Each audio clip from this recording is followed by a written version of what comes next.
Restaurant chefs have a trick for when they need to make a menu staple like chicken or steak feel fresh. Often, they don't even change up how they cook it. They change the veg. And when it comes to cooking those vegetables, they're really actually just reheating. So what do they know about making up new veg sides and getting them from the fridge to the table in about 5 minutes? Let me show you their tricks.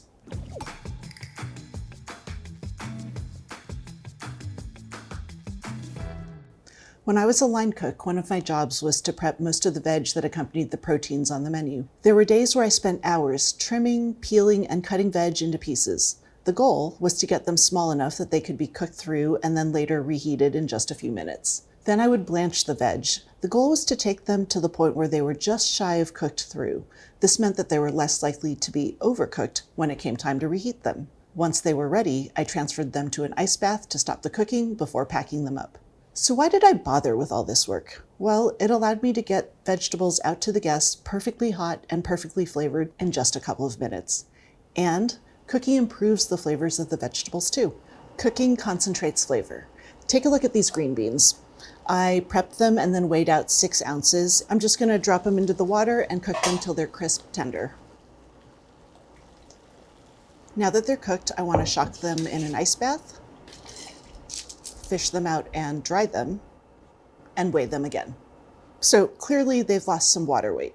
Cooking damages their cells, forcing out water. That in turn concentrates flavor. Blanching also breaks down just enough of a vegetable's cell walls to make them crisp tender. The texture reminds me of what you'd get with certain pickles. They have some flex, but they're also snappy.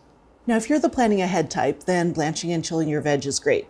And if you're not, well, that's okay too. You can actually get all of these effects without the cooking.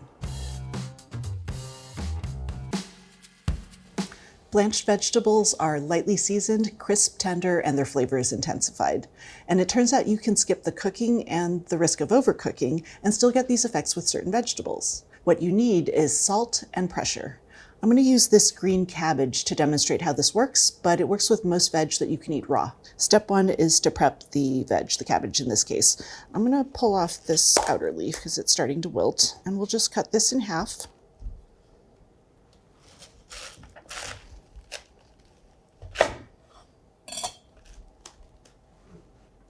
I'm going to chop this into about 3/4 inch-ish pieces. You don't have to be super exact with this. Because of the way cabbage is shaped, the inner pieces are going to be a little bit smaller, the outer pieces are going to be a little bit bigger. It's totally fine. So I like to plan on 3 ounces per serving, which means I'm going to need 12 ounces to serve 4. Okay, great. Next up, we're going to salt this pretty heavily. I use about 1/2 teaspoon of kosher salt per 3 ounces of prepped vegetables. So in this case, that's 2 teaspoons. So I prefer kosher salt because it's slower to dissolve than table salt. That gives me time to toss the veg and make sure that that salt gets everywhere. Now, kosher salt is coarser and more abrasive than table salt, and that's good because I actually want to squeeze the cabbage as I toss so that I can bruise it. The goal is to physically tenderize the vegetables. Now, this squeezing action, it's not going to tenderize as uniformly and evenly as blanching, but it does a pretty good job. So you know you're done with the squeezing when the cabbage starts to look really bruised and there's enough moisture that's been exuded that the salt kind of just dissolves and disappears. I don't want to see salt hanging out on the bottom of the bowl or feeling too coarse between my fingers. You can kind of see the bruising happening and see the moisture on the leaves. That's actually what we want. And now we just let this sit for 15 minutes. That's to let the salt draw water out of the cabbage, concentrating its flavor. Now, this isn't a brand new idea. It's a riff on yamatsuke cabbage. I first had this dish pretty recently. It's pretty popular. It's a cabbage side that was invented at a Japanese restaurant. The cabbage is just lightly massaged in salt before it's really simply seasoned. If you've had smashed cucumbers, kimchi, or even some lacto-fermented pickles like a half sour, all of those vegetables are salted and sometimes massaged to create this texture. So it's been 15 minutes and the salt has done its work. The cabbage has shed a little bit of water. So at this point, I want to get rid of that extra salt. I'm going to cover this with water, give it a good swirl or 3 to remove that excess salt. So this cabbage is a little denser than before. It's well seasoned and It is very crisp. It's pretty similar to what we'd get if we'd blanched the cabbage, but the flavor is fresher. It's pretty delicious as is, but it really shines when it's dressed. And there's no need to do anything complicated. My favorite flavoring is a combo I use for the spinach in my ahi tuna bowl. It starts with a clove of garlic that's minced, maybe a teaspoon or two of sesame oil, that looks good, and a pinch of sugar. Now, I just want to give this a quick toss, and that's pretty much it.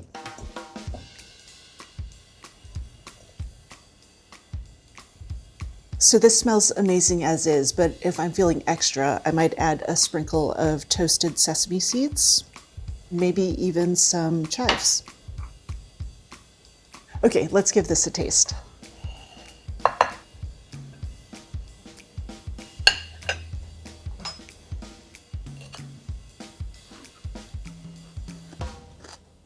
Considering it looks like just a pile of cabbage, there is so much going on. It's crispy, it's sweet. You're getting that garlic flavor, but you're also getting that heat of the raw garlic. It's subtle, but it's there. It's so savory. It's just, you really could eat an entire bowl of this and not even realize it. It's so good.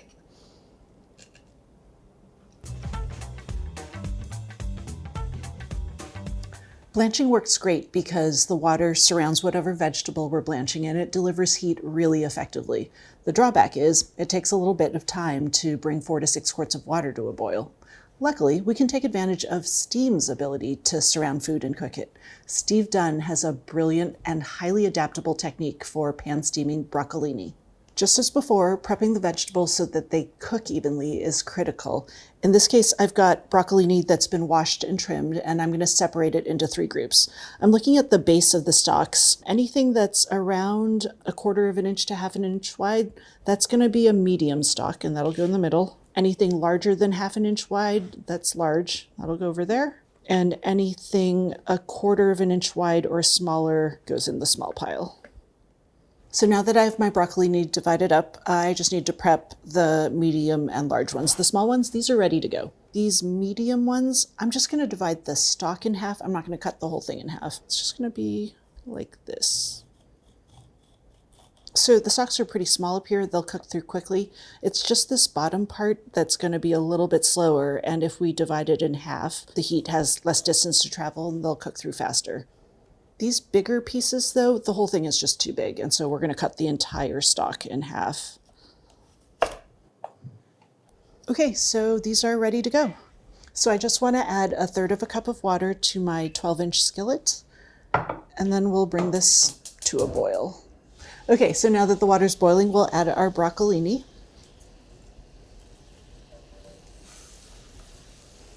Now that the broccolini's in, we'll season with a touch of salt. Lid goes on, and it's okay for the water to be at just a simmer at this point. That's still enough to surround the vegetables with steam. Now, this broccolini was wet from washing. If you're using a vegetable that is dry because maybe you prepped it in advance and it just sat out for a little bit, you're going to want to increase the amount of water to about 1/2 cup. It's been 3 minutes, and you can see how much the color has changed already. I'm just going to give these a toss so that the pieces at the bottom don't get overcooked or too soft from getting too much heat. Okay, lid comes back on, and these are going to take another 3 to 5 minutes to finish cooking. I use this simple pan steaming method for carrots, broccoli, radishes, and bok choy, and it's so versatile. The key is to cut your vegetable into 1/2 to 1/4 inch size pieces. If they're tender, you can definitely get away with the bigger size. If they're dense or they're tough, you're going to want to go smaller or increase the amount of water in the pan by a little bit. Now that the broccolini is cooked, we're going to ditch the lid. Depending on the size of your broccolini, sometimes it finishes cooking and there's still a little bit of water left in the pan. It's totally fine to just let that water cook off. That sizzling sound you hear, it's a really good sign that your pan is drying out. Okay. So this is done, and flavoring it is so simple. I'm going to add 2 tablespoons of butter, a little bit of minced thyme, some minced shallot, a generous amount of lemon zest, and some black pepper. And then we'll just give this a quick toss. I'm just looking for the butter to melt and for all of the flavorings to distribute. Okay, so let's get this out of the pan.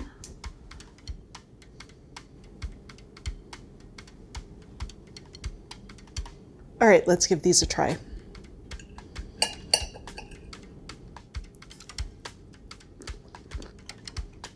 The cook on this is so perfect. They're just cooked through. They've got a really lovely texture, and those florets have soaked up all the flavor from the lemon and the pepper and the butter. It's delicious. Steve's got other lovely flavor combos that you can use for his broccolini or whatever vegetables you're pan steaming. Find them by searching pan steamed broccolini on the ATK app, or you can use the link below. The bonus thing about this technique is that it's really adaptable. If your veg cooks through a lot faster than expected, just ditch that lid and let the water cook off, or just take the whole thing to the sink and drain off your extra water. If your vegetables need a little more time, add about 1/4 cup of water and cover. It's going to buy you another minute or two of steaming, depending on how tightly your lid fits. Best of all, it's great for reheating blanched vegetables. But before we can get to reheating, let's talk about blanching. I know some of you like to prep meals in advance, and blanched vegetables are great for meal preppers because the method is really simple and it can get you an assortment of cooked veggies ready for whatever meals you've got slated for the week. Beyond using one vegetable as a side, you can easily use a mix of them for hearty salads or grain bowls. Blanching is really easy. You just bring your water to a boil, and then you want to salt it well. I like to use about 1 tablespoon of table salt for every quart of water. So I've got about 6 quarts of water in here, so we're going to need 6 tablespoons of salt. 5, 6. So one thing you want to think about is how much stuff are you blanching? The more items you have to cook, even if it's just a little bit of each item, the more time there's going to be for water to evaporate, and that's going to concentrate the amount of salt in that pot. That means that the last vegetable you cook, it might be over-seasoned. That's why it's a good idea to start with a generous amount of water rather than trying to make adjustments on the fly. A generous amount of water is also going to speed cooking because we're not going to have to wait as long for the water to come back to a boil. Think about it. When I add a vegetable to this pot, it's going to absorb some of the heat to cook, and that's going to drop the temperature of the water and we lose the boil. Having a lot of water means there's more heat around for the food to absorb, and so the temperature is going to drop less and the water returns to a boil that much faster. So if you're going to blanch a variety of vegetables, which I highly recommend because you've got a big pot of water going and those vegetables are going to keep through the week, you want to sequence the cooking properly. Get the mildly flavored and palest veg in first. They're less likely to change the flavor and color of the blanching water. So in this case, I would blanch in this order: sprouts, broccoli, carrots, and then finally the beets. You want to cook your vegetables to just shy of al dente and then get them out of the water and spread them out to cool on a towel-lined sheet pan. It's totally fine to skip an ice bath if you account for carryover cooking by pulling the veg out of the water a few seconds before they're done. Once they've cooled, just pack them up and stash them in the fridge. You can eat them straight from the fridge or pull them from the fridge when you begin to put your meal together. By the time your protein is done cooking, they'll be room temp and ready to be dressed and served. If you're looking to reheat blanched vegetables, then you can modify the pan steaming method from before. I've got some carrots that I blanched a couple days ago, and to reheat them, I'm going to use a 12-inch skillet and add about 1/3 cup of water. So now that our water has come to a boil, I just want to add my carrots. Reduce the heat a little bit so that I've got just a gentle simmer, and I'll pop a lid on. I don't need salt because these carrots were blanched in salted water, so they're already pretty well flavored.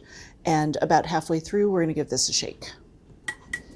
So it's been about 3 minutes. I'm going to pop the lid off and give this a shake just to help them heat through evenly.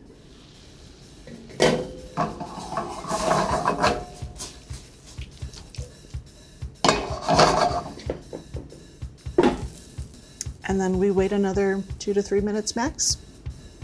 Okay, so my pan is pretty close to dry. These carrots are nice and hot, and I'm just going to scoot them over, pop the lid back on so they stay hot while I make a quick sauce. I really like these carrots with a mustard beurre monté, and beurre monté is one of those sauces that I picked up in the restaurants. It starts with a little bit of water. This is 3 tablespoons, and I'm just gonna bring it to a simmer. Once that water comes to a simmer, I'm gonna reduce the heat so that it's bubbling away, but very gently. I'm just gonna add my butter to the pot, 1 pat at a time, and I want to whisk constantly. So beurre monté is one of those sauces that you can make in about 3-5 minutes, but you can also make it in advance and hold it for like 4 hours. The really nice thing about it is by whisking constantly, you can make sure that the sauce is rich and emulsified rather than greasy melted butter. That's what makes it so special. All it takes is a little patience and using the right pot. If you use something too big, the water will evaporate too quickly and you'll end up with a broken sauce. It really just requires a little bit of patience. I'm just waiting for each piece of butter to melt before I add the next one. If you're looking for a deep dive, my colleague Dan Souza has an episode of What's Eating Dan called France's 5-Minute Magic Butter Sauce, and he'll give you the down low. So you've probably melted butter before and it never looks like this, right? That's what a little bit of whisking can do. I just want to shut this off so that I don't lose too much water, because that's when the sauce breaks. Now we're going to flavor it with a little bit of mustard. You can use a stone ground or a whole grain like I have here. Either is fine. Okay, let's plate up these carrots.